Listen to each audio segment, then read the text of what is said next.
They killed Big Bertha. That 8-pound bass came to my dock every morning for 3 years. I named her, fed her, watched her grow. Now she's floating belly up with 200 other fish because my HOA president thinks she owns my lake. The chemical stench burned my nostrils at sunrise sharp copper sulfate mixed with rotting scales. Vivian Blackwater had dumped $3,500 of industrial algaecide into my crystal clear water overnight, turning it the color of antifreeze. I stood there holding Bertha's slimy, lifeless body shaking with pure rage. Then I realized something absolutely beautiful.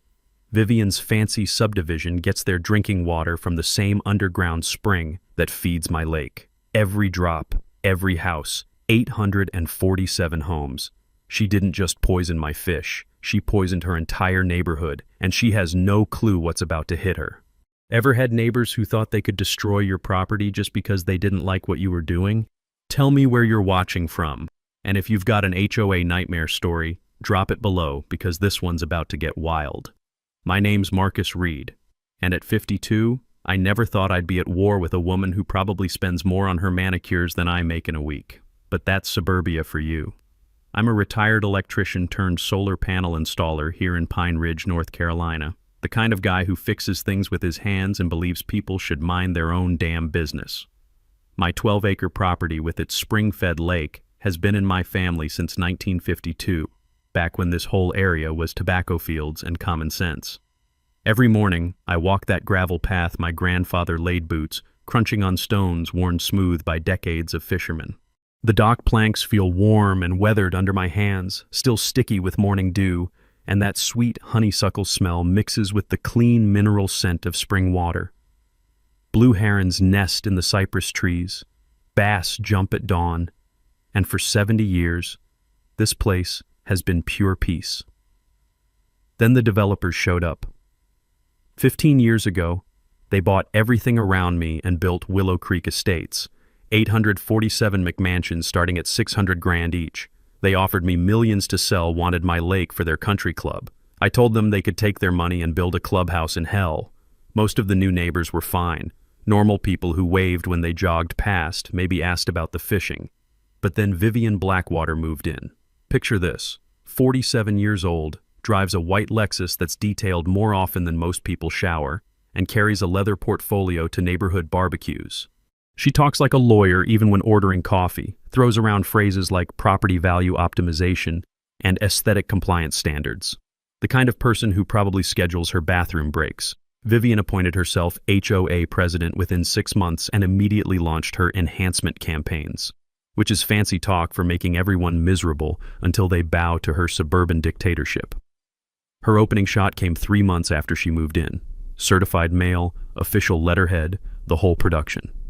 My unsightly fishing activities were apparently disturbing her peaceful enjoyment of the neighborhood. $800,000 she paid for that lakefront view, and watching me catch dinner was somehow ruining her investment. The legal threats escalated fast. She claimed my dock violated aesthetic covenants that were supposed to apply to all area properties.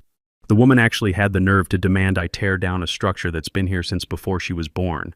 I called my buddy Tom Martinez, real estate lawyer, who saved my ass more than once. He nearly choked on his coffee, laughing. Marcus, property that predates HOA establishment cannot be subject to retroactive covenants. She's threatening you with laws that don't exist. Knowledge nugget. If your property existed before an HOA was formed, their rules generally can't be applied to your land retroactively. Your deed date is your legal shield. When intimidation failed, Vivian filed a false complaint with the county about my illegal dock structure. Poor inspector drove out here, looked at my 1987 permits, and apologized for wasting his time. You could practically see him rolling his eyes. That's when she revealed her true nature. Every morning I'd head down to fish 6 a.m. when the bass are feeding, and suddenly Vivian needed emergency landscaping. Leaf blowers, chainsaws, industrial mowers, all screaming at maximum volume right along her property line. The diesel fumes would drift across my lake, mixing with honeysuckle and turning my peaceful morning into something that smelled like a highway construction zone. Her crew got more overtime in 2 months than most people see all year, all to spite one guy trying to fish in his own backyard. But I kept fishing. Some principles are worth defending, even against suburban tyrants with too much money and too little sense. I had no idea that Vivian was just getting warmed up. And I definitely didn't know she was crazy enough to commit environmental terrorism to get her way. You know what's worse than a Karen with a law degree? A Karen with a law degree who thinks property surveys are weapons of mass destruction. 2 weeks after the county inspector laughed at her illegal dock complaint, Vivian hired the most expensive surveyor in 3 counties to verify our property boundaries. Not because there was any question, my grandfather marked those lines with concrete posts that'll probably outlast civilization itself. This was pure harassment with a professional invoice. The surveyor showed up Tuesday morning with equipment worth more than my truck. Theodolites, GPS units, laser levels that probably cost more per hour than most people make in a day. I watched from my kitchen window, sipping coffee and enjoying the show as they spent 6 hours measuring the exact same boundary that's been legally established since Truman was president. The smell of fresh-cut grass from their fancy equipment mixed with morning lake mist. Even their harassment had to be perfectly manicured. 3 days later, Vivian's lawyer sent me a registered letter claiming my dock extended exactly 6 inches onto community water rights. 6 whole inches. On a lake that's been in my family since before she was born. But here's where Vivian really showed her true colors.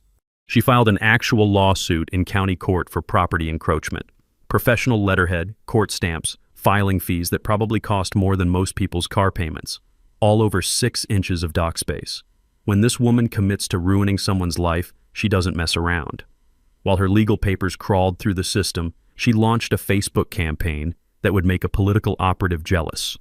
Posted in the Willow Creek Estates group about her difficult neighbor who was refusing to respect community standards.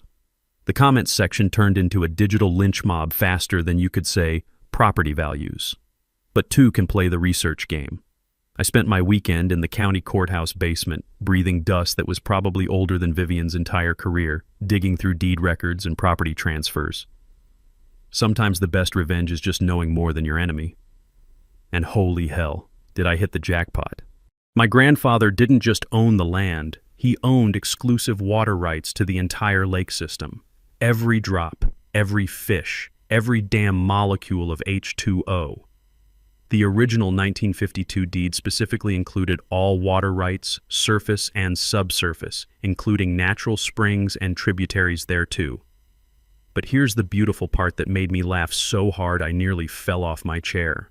The lake is spring-fed from an underground aquifer that extends directly under Vivian's precious subdivision. Legally speaking, every time her neighbors flush their toilets, they're using my water. Knowledge nugget. Water rights often transfer separately from land ownership and are recorded in property deeds. These rights can be worth more than the land itself. I called Tom Martinez with my discovery. After he stopped cackling like a madman, he said, "Marcus, you don't just have a defense. You've got a nuclear weapon disguised as a property deed." So we filed a countersuit for harassment, slander, and abusive legal process. But the timing? That was pure poetry. Vivian was hosting one of her fancy backyard dinner parties. 40-plus HOA residents standing around with wine glasses, complaining about their property taxes while eating food that cost more per bite than most people spend on lunch. The evening air carried the scent of expensive catered salmon and pretentious conversation. Champagne glasses caught the golden hour light, everyone dressed like they were auditioning for a real estate commercial. Right in the middle of Vivian's speech about maintaining community standards and property values, our sheriff's deputy walked through her back gate like he owned the place. "Ma'am, I need to serve you with some legal documents." 40 conversations stopped mid-sentence. The only sound was ice clinking nervously in glasses as Vivian's perfectly manicured hands trembled reading the papers. Her foundation couldn't hide how pale she went when she realized what she was holding. "This is harassment," she shrieked loud enough to rattle windows. "That redneck is trying to intimidate me with frivolous lawsuits." And there it was. The mask slipped completely. The refined real estate attorney became just another suburban tyrant having a nuclear meltdown because someone dared fight back. Her dinner guests suddenly remembered urgent appointments. Amazing how fast rich people can evacuate when someone starts screaming about rednecks at a catered party. But Vivian wasn't done. The next morning, I found an anonymous note under my windshield wiper. "Stop fishing or face the consequences." Apparently, public humiliation just made her more dangerous. Anonymous threats are cute, but what Vivian did next was straight-up government weaponization. There's nothing quite like watching a real estate attorney turn federal agencies into her personal attack dogs. Within a week of my countersuit, I had more government inspectors crawling over my property than a meth lab bust. Fish and Wildlife showed up first, clipboards in hand, claiming they needed to investigate potential disruption to migratory bird patterns caused by my fishing activities. I'm not making this up.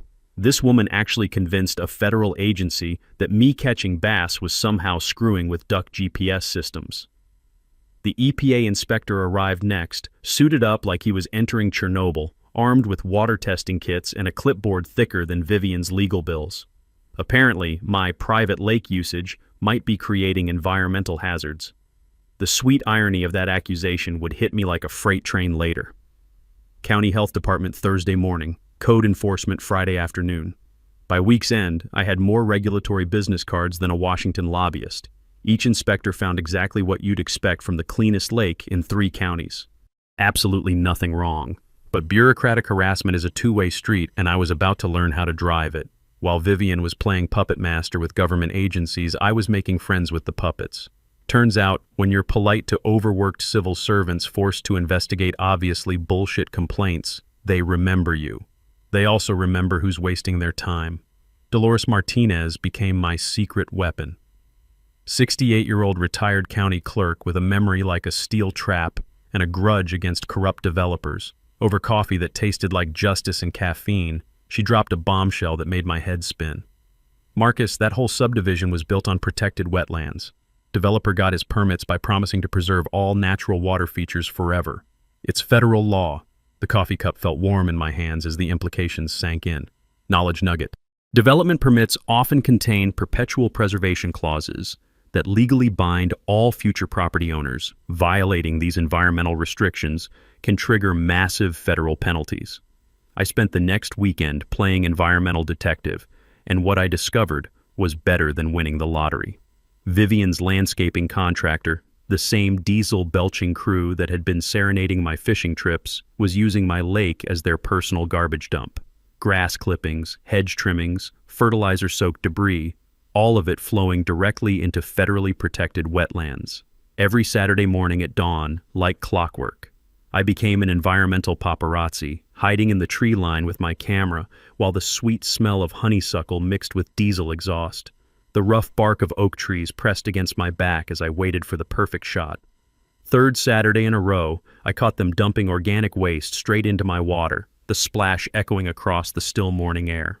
The photos were gorgeous, time-stamped, GPS-located, high-resolution evidence of federal crimes happening in broad daylight. But the real jackpot came when I ran their license through the state database. Pristine Landscaping, LLC, was 40% owned by Richard Blackwater, Vivian's husband, real estate developer and apparently part-time environmental criminal. The EPA doesn't just love environmental violations with photo evidence, they absolutely worship them when they're connected to harassment campaigns. I filed my complaint Monday morning with a smile that could have powered half the county. By Wednesday, Pristine Landscaping was under federal investigation. Richard lost 3 county contracts by Friday. Turns out, when you're dumping organic waste in protected wetlands, municipalities suddenly don't want you maintaining their public parks. Who could have seen that coming? The sound of Vivian's perfectly controlled world starting to crack was sweeter than church bells on Sunday morning. But if I thought environmental violations would humble her, I was about to learn just how spectacularly wrong one person can be. Nothing makes a desperate woman more dangerous than watching her husband's business empire crumble because of her personal vendetta. And Vivian Blackwater was about to prove she'd rather burn down the neighborhood than admit defeat. The morning I found the Algae-Side Company's business card tucked under my windshield wiper, I knew we'd crossed the line from legal warfare into something much darker. The card smelled faintly of chlorine and desperation. Environmental terrorism was apparently Vivian's next play. Too bad she didn't realize she was about to poison her own drinking water. That business card under my windshield wasn't just a threat. It was a confession waiting to happen. But I had no idea Vivian was about to commit the kind of environmental crime that would make hardened EPA agents weep. While I was out of town visiting Sandra's sister in Charlotte, Vivian was busy researching algae management solutions, like she was preparing for environmental warfare. She found Clearwater Solutions, a commercial algae-side company that specializes in industrial-strength pond treatments. The kind of chemicals that can sterilize a lake faster than you can say property values. Here's where Vivian's lawyer brain really shined. She called Clearwater and lied through her perfectly veneered teeth, claiming my lake was community property, experiencing a dangerous algae bloom that threatened public health. $3,500 in cash paid up front for a midnight chemical assault on what she told them was an emergency environmental situation. The irony would have been hilarious if it wasn't about to murder everything I loved. I came home Sunday evening to the smell hitting me before I even stepped out of my truck. That sharp, metallic stench of copper sulfate mixed with mass death. The lake water had turned an unnatural blue-green color, like antifreeze mixed with apocalypse. Big Bertha was floating 20 feet from the dock, her massive body already bloated in the contaminated water. 3 years of morning feedings, watching her grow from decent-sized bass into a lake legend, and now she was just another casualty in Vivian's suburban genocide. 200 other fish floated alongside her bluegill, crappie, catfish. An entire ecosystem assassinated overnight because one woman couldn't stand watching someone enjoy their own damn property. My hand shook as I fumbled for my phone, the smooth plastic slippery with sweat and pure rage. The county environmental emergency hotline connected me to Officer Jim Patterson, who'd been investigating illegal dumping for 15 years.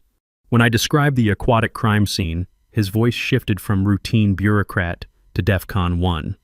Don't touch anything, keep pets away, and don't disturb the evidence. I'm bringing the hazmat team. Patterson arrived with water analysis equipment that looked like it belonged on Mars. The test strips turned colors that don't exist in nature, deep blues and purples screaming, massive chemical contamination. The acrid smell of testing chemicals mixed with lake death made my eyes water. Industrial-strength copper sulfate poisoning, he said, his voice tight with professional fury. Whoever did this didn't just kill your fish. They sterilized the entire ecosystem for 2 to 3 years minimum. This is felony destruction of property, possibly federal environmental terrorism. Knowledge nugget. Illegal dumping of industrial chemicals on private property constitutes felony destruction in most states and triggers federal environmental crime charges carrying 5 to 10-year prison sentences. But Patterson wasn't done playing detective. While I stood there holding a garbage bag that used to be my fishing paradise, he was reviewing security footage from Mrs. Henderson's doorbell camera across the street. The video was crystal clear. Clearwater Solutions truck arriving at 2:17 a.m., 2 figures in protective suits dumping death directly into my lake, vanishing by 2:43 a.m., 26 minutes to destroy 70 years of family heritage. That evening, I sat on my dock holding one of the smaller dead bass, remembering my grandfather teaching me to cast in this exact spot. The wooden planks felt cold and splintered under my legs, and the silence was absolutely deafening. No birds, no insects, no life around water that used to bubble with activity. Sandra found me there an hour later, both of us crying as we started the nightmare cleanup of environmental terrorism. But grief sharpens focus like nothing else. As we filled garbage bag after garbage bag with Vivian's victims, my electrician brain started connecting dots. I'd installed solar panels on dozens of houses in this subdivision. I knew their utility systems intimately. Every house in Willow Creek Estates uses well water pumped from the same underground spring system that feeds my lake, the same aquifer, the same water source, the same copper sulfate contamination now flowing through limestone channels toward 847 unsuspecting homes. I had my water tested the next morning by an independent lab. The results made my blood run cold. Copper sulfate levels 4 times higher than EPA-safe drinking water standards. Vivian hadn't just poisoned my lake. She'd contaminated her entire neighborhood's water supply. Every faucet, every shower, every ice cube maker in that pristine subdivision was now serving up industrial toxins.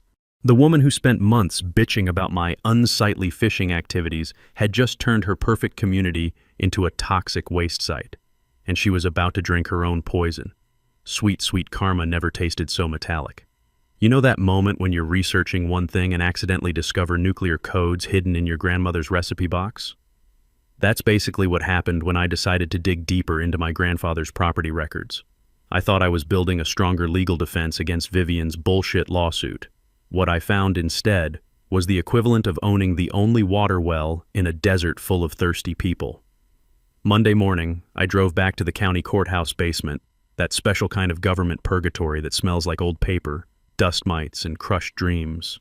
Fluorescent lights buzzed overhead like angry wasps while I dug through file boxes that hadn't been touched since people thought Y2K would end civilization. The original deed transfer from 1952 was buried under decades of irrelevant paperwork. My fingers were black with archival dust when I finally found it, written in that formal legal language designed to make normal humans fall asleep. Then I hit the paragraph that made my heart stop.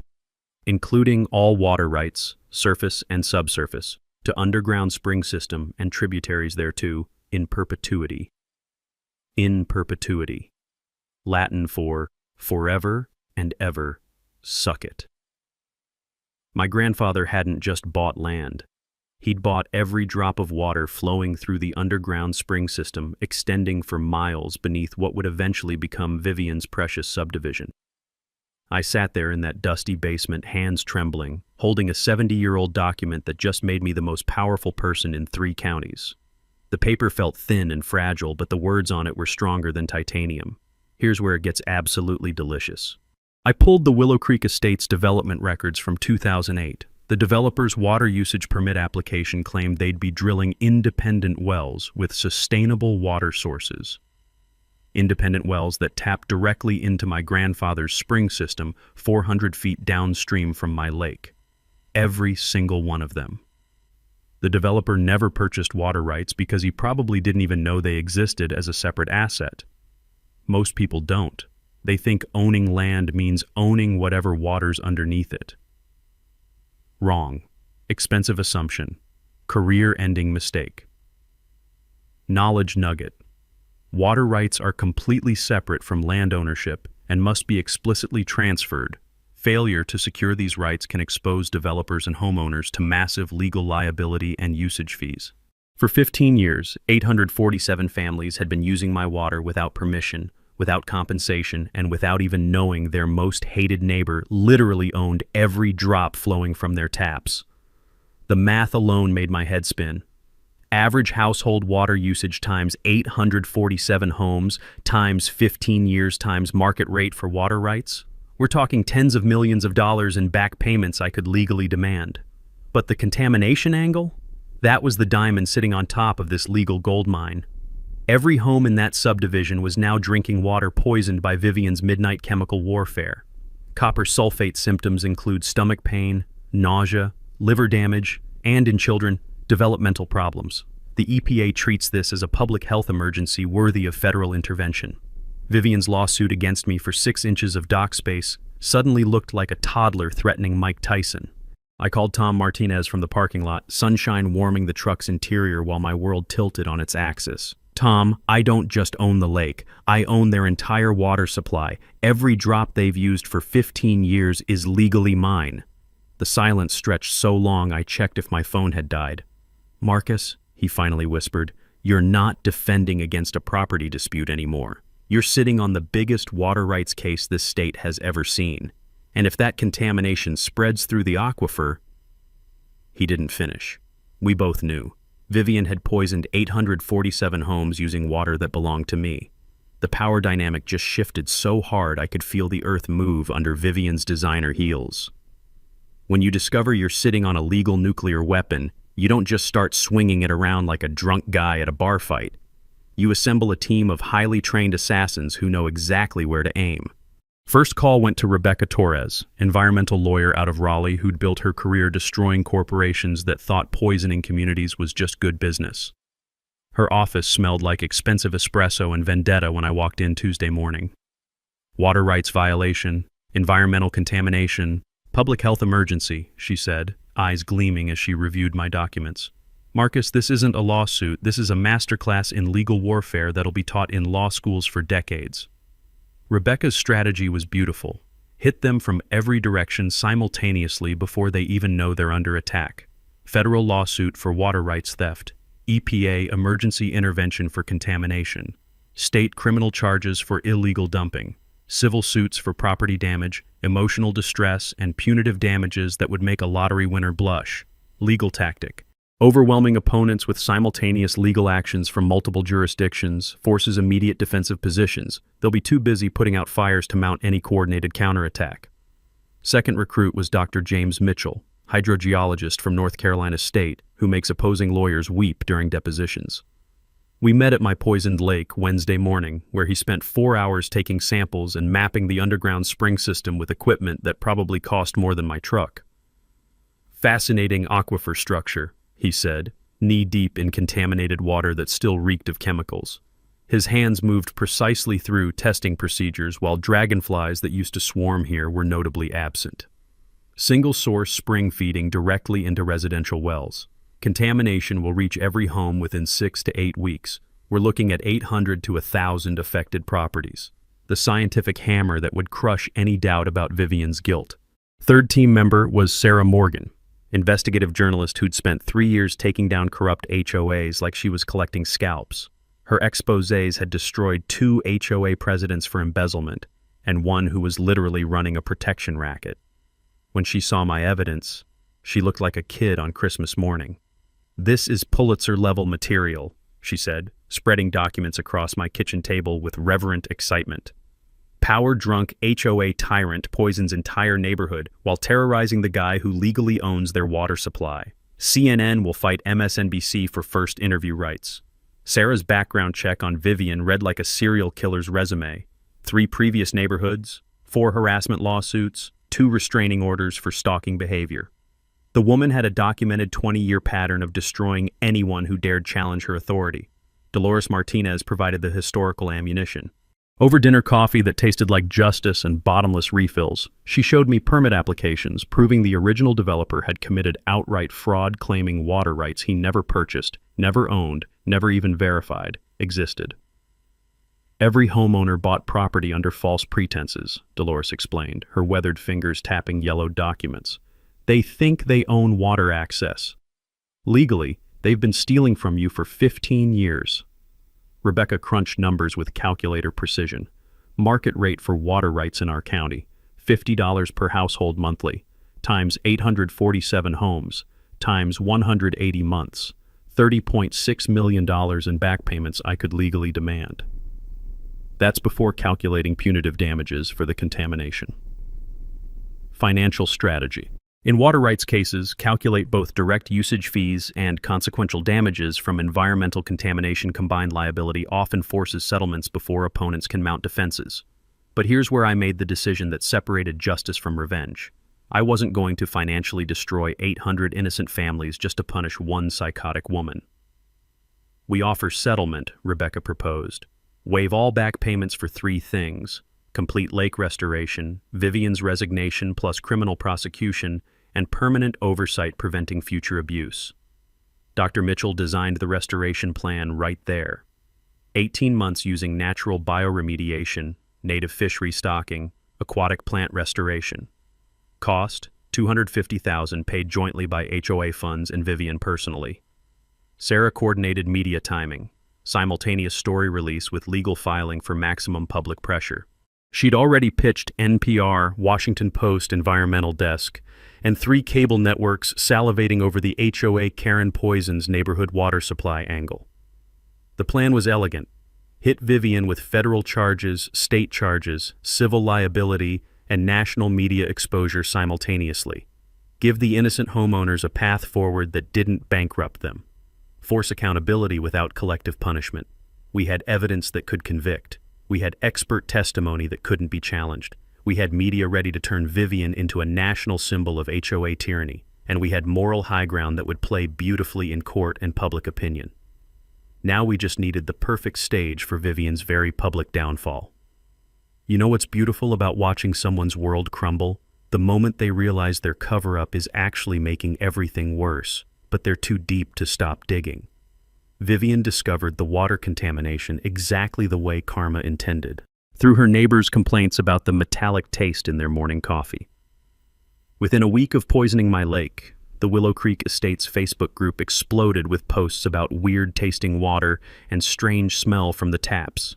Parents complained their kids were getting stomach aches. One woman posted about her dog refusing to drink from its bowl. The comments section turned into a digital panic room. Vivian, being Vivian, immediately went into damage control mode that would make a politician proud. She posted an official HOA statement claiming the taste was natural mineral deposits and seasonal changes in groundwater composition. Translation: nothing to see here, stop asking questions, trust your benevolent dictator. But desperate people do desperate things, and Vivian was about to prove just how far she'd go to hide her environmental terrorism. She contacted the algaecide company Clearwater Solutions and tried to bribe the owner into destroying their service records. Offered him $10,000 cash to lose any documentation of their Midnight Lake treatment. The smell of her desperation could have cleared a room. What Vivian didn't know was that environmental services companies keep meticulous records specifically because of legal liability, and the owner, a guy named Derek Thompson, recorded their entire conversation because something about a frantic woman offering cash bribes at 11 p.m. made his lawyer senses tingle. Legal warning: attempting to destroy evidence or bribe witnesses transforms misdemeanor charges into felony obstruction of justice. The cover-up is often worse than the crime. While Vivian was busy trying to erase evidence, she also hired a private investigator to dig up dirt on me. Some guy named Rick Patterson who specialized in personal background investigations and looked like he learned his trade from bad TV shows. Rick started following me around town, photographing my truck, talking to my clients, trying to find anything that could discredit me in court. He even attempted to break into my truck one afternoon at the hardware store. I watched from inside the store as he tried the door handles, his cheap suit jacket stretching across his back. I called the police and had him arrested for attempted vehicle burglary. Turns out, Rick had a history of overstepping legal boundaries for clients. His PI license was already on probation. But Vivian wasn't done. She filed anonymous complaints with the state contractor licensing board, claiming my solar panel business was operating without proper permits. Complete fabrication, but it triggered an investigation that cost me 2 weeks and $3,000 in legal fees to resolve. The bureaucratic harassment was back with a vengeance, except this time I was documenting everything. Every phone call, every complaint, every instance of her throwing government agencies at me like weapons. Surveillance tip: in harassment cases, always check your state's recording laws. North Carolina is a one-party consent state, meaning I could legally record every conversation without informing the other party. Meanwhile, the community health crisis was getting worse. A pediatrician in town noticed a spike in childhood stomach problems among kids from Willow Creek Estates. Parents were bringing children in with symptoms consistent with heavy metal poisoning, nausea, stomach pain, headaches. The HOA board started receiving dozens of complaints about water quality. People were buying bottled water in bulk. Some families installed expensive filtration systems. The Facebook group became a support group for people convinced something was seriously wrong with their water supply. Vivian's response? Blame aging infrastructure and announce a special assessment of $500 per household for emergency water system upgrades. She was literally charging people to fix the problem she'd created. The board meeting where she announced this was spectacular. 80 angry homeowners packed into the community center, the air thick with tension and the smell of burnt coffee from the ancient community coffee maker. Parents stood up demanding answers, showing medical bills, threatening lawsuits. Vivian stood at the podium in her designer suit, makeup perfect, voice steady, as she lied through her teeth about mineral deposits and infrastructure failures. The woman could have taught masterclasses in gaslighting. 3 board members confronted her after the meeting, demanding to know about the mysterious $3,500 landscaping expense from the HOA budget last month. Vivian refused to provide receipts, claimed it was routine maintenance, and threatened to sue any board member who questioned her financial decisions. That's when board member Patricia Morgan, no relation to Sarah, started doing her own investigation into HOA finances. Turns out, using community funds to poison a neighbor's property counts as embezzlement under North Carolina law. The walls were closing in on Vivian from every direction. Her cover-up was creating new crimes faster than she could hide the old ones, and she still had no idea that I owned the water supply she'd just contaminated. I received one final threatening phone call that week. Drop the lawsuit or you'll regret it. The voice was disguised, but the desperation underneath was unmistakable. My response was simple: I'll see you in court. When a cornered animal realizes the trap is closing, it either surrenders or goes absolutely feral. Vivian Blackwater chose feral. Her final gambit started with a neighborhood-wide defamation campaign that would make a propaganda minister jealous. She created 3 fake Facebook accounts, complete with stock photos and fake histories, and flooded the Willow Creek Estates group with posts about my illegal activities.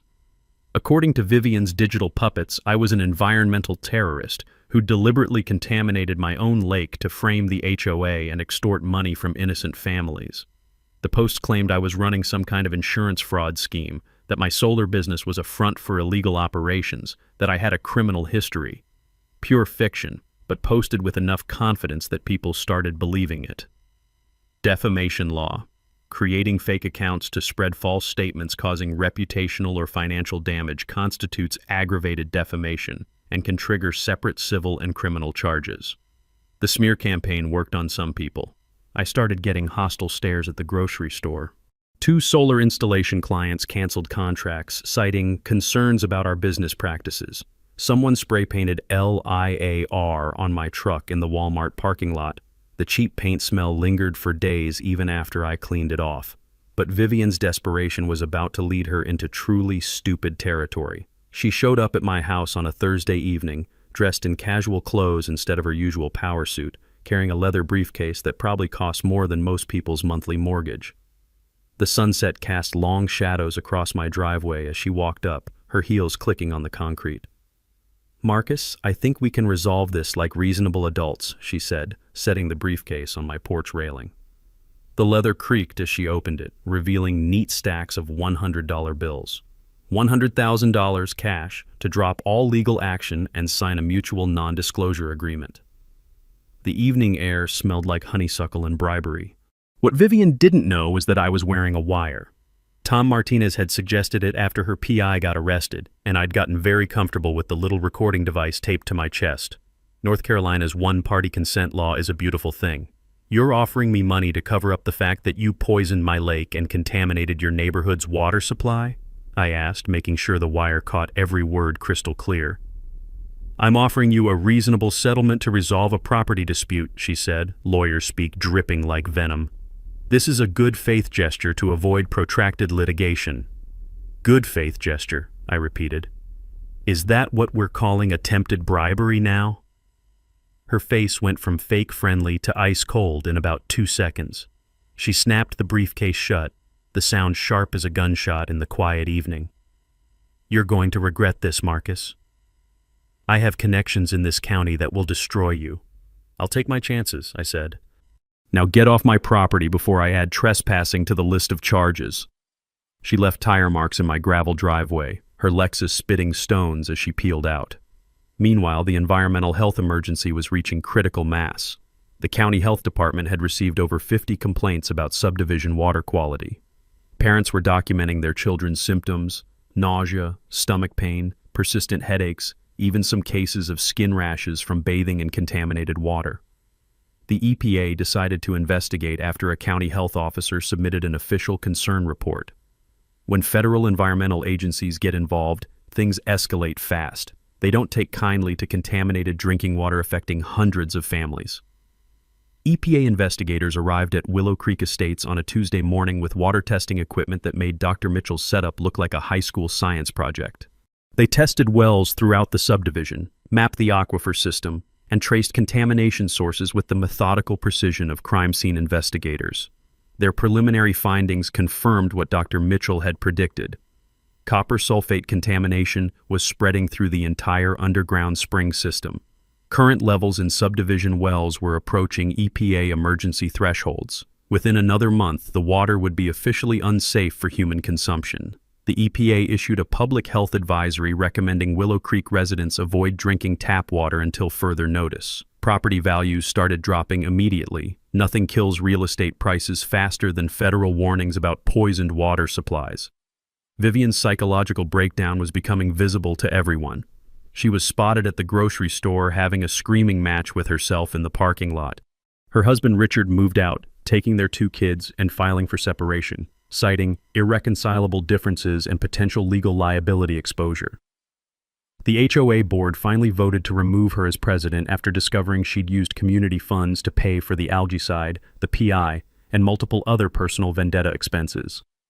Embezzlement charges were filed with the county prosecutor. Her lawyer resigned, citing ethical concerns about representing someone actively committing crimes while under legal scrutiny. Everything Vivian had built, her social standing, her marriage, her position of power, was collapsing like a house of cards in a hurricane.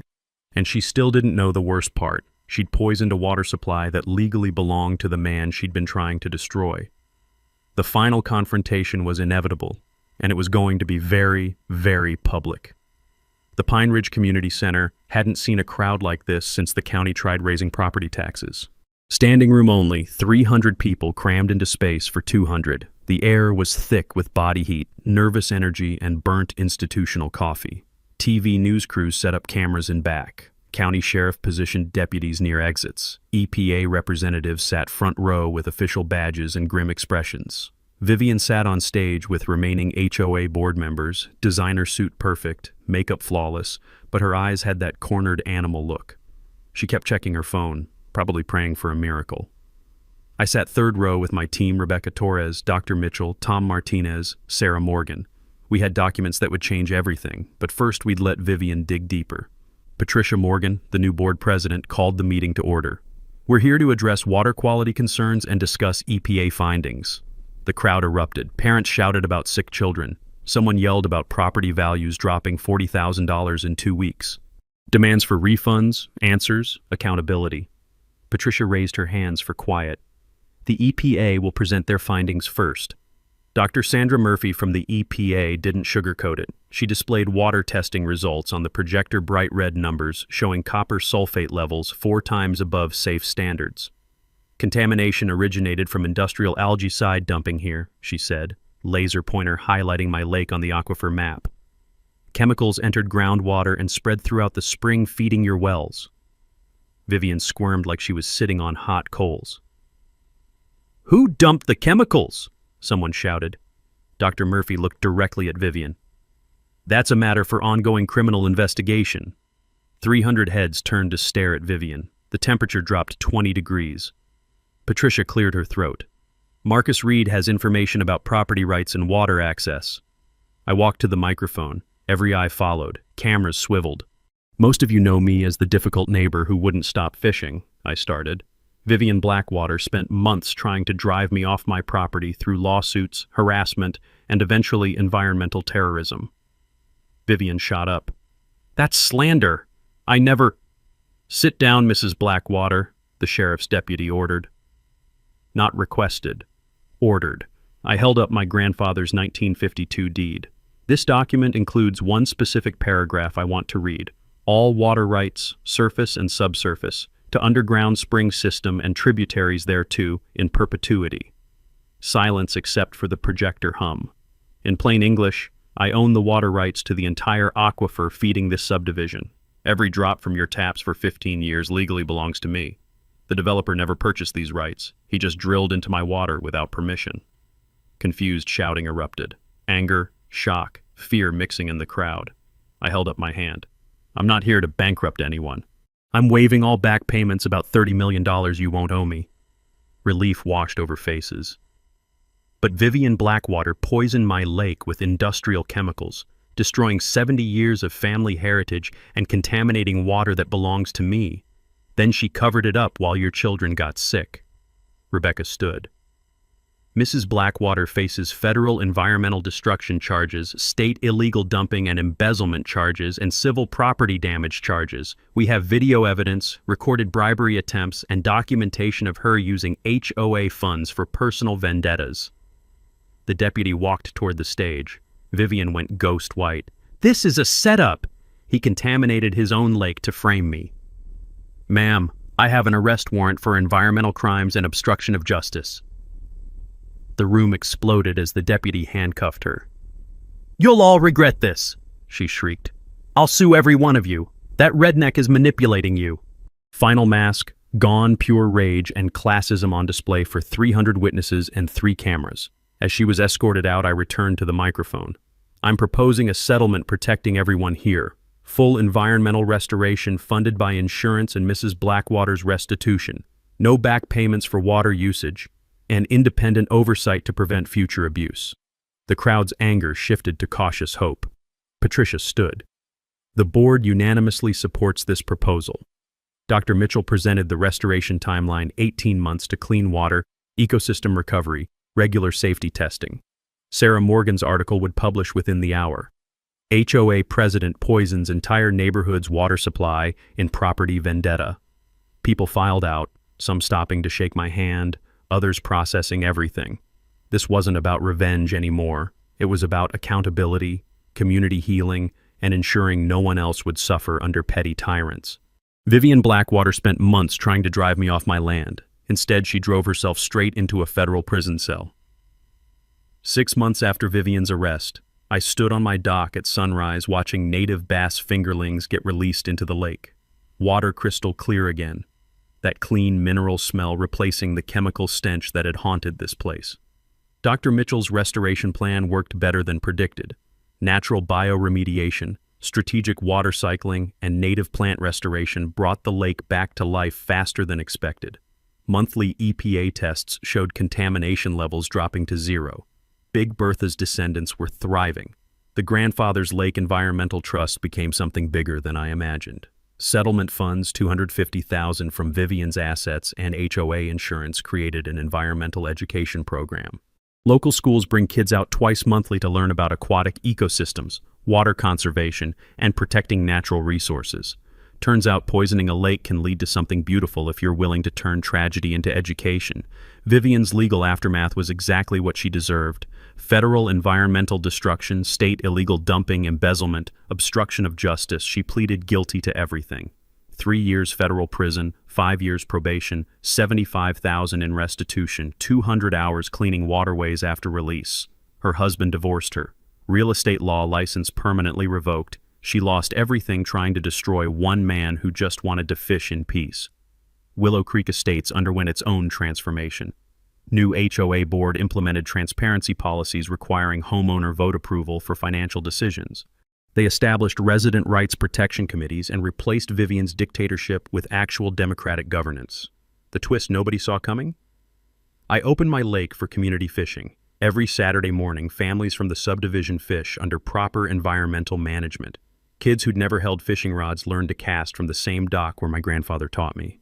The annual Spring Festival became neighborhood tradition celebrating restored ecosystem, community cooperation, and the idea that sometimes the best revenge is being better than your enemy. This year's festival drew 500 people, proceeds funding local water conservation. Sandra and I still sit on that old dock most evenings, watching bass jump at sunset. The wooden planks feel warm and smooth, worn by time and countless fishermen. Children's laughter from the fishing program mixes with birdsong and gentle splashing. This place feels alive again. Our legal case set precedent. 3 other North Carolina water rights cases cited our settlement as a model for balancing individual property rights with community needs. Environmental law students study how we used leverage for restoration rather than destruction. HOA reform legislation passed the state Senate last month, inspired by Vivian's abuse. New laws require financial transparency, limit HOA authority over pre-existing properties, and establish penalties for harassment and power abuse.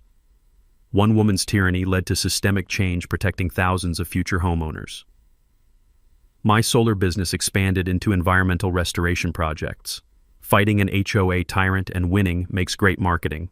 I've consulted with dozens of property owners facing similar harassment, helping them understand rights and fight back effectively.